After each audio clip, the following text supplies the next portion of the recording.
केजरीवाल ने अब supreme court का दरवाजा खटखटाया है। इससे पहले उच्च न्यायालय ने मंगलवार को अरविंद केजरीवाल की दिल्ली आबकारी नीति मामले में प्रवर्तन निदेशालय द्वारा उनकी गिरफ्तारी को चुनौती देने वाली याचिका खारिज कर दी थी। केजरीवाल ने साथ ही ट्रायल कोर्ट द्वारा उन्हें ईडी रिमांड में भेजने के लिए पारित आदेश को भी चुनौती दी थी।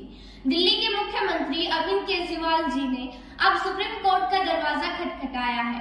उन्होंने दिल्ली उच्च न्यायालय के उस आदेश को चुनौती दी है जिसमें दिल्ली की उत्पाद शुल्क नीति अनियमितता मामले में उनकी गिरफ्तारी को चुनौती देने वाली याचिका खारिज कर दी थी।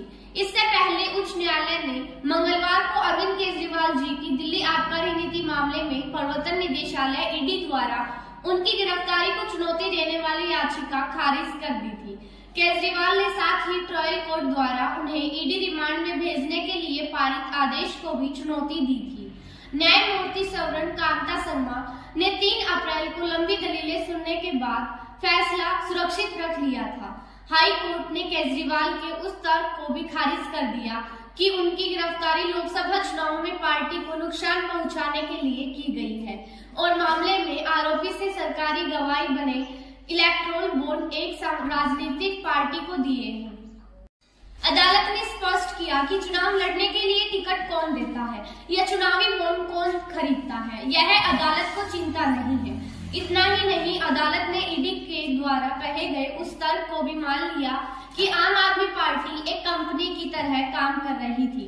न्यायमूर्ति सौरन कांता शर्मा ने फैसले में कहा कि यह माना गया है कि इस मामले में धारा 70 पीएमएलए की कठोरता आकर्षित होती है।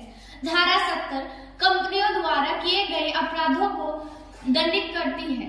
इसमें प्रावधान है कि जब कोई कंपनी पीएमएलए का उल्लंघन करती है तो प्रत्येक व्यक्ति को जो उल्लंघन के समय कंपनी के व्यवसाय के संचालन पर प्रभारी था उसे दोषी माना जाएगा। कोर्ट ने यह भी कहा है कि केंद्रीय जांच एजेंसी द्वारा पंकज बंसल मामले में निर्धारित कानून के सभी आदेशों का पालन किया गया है।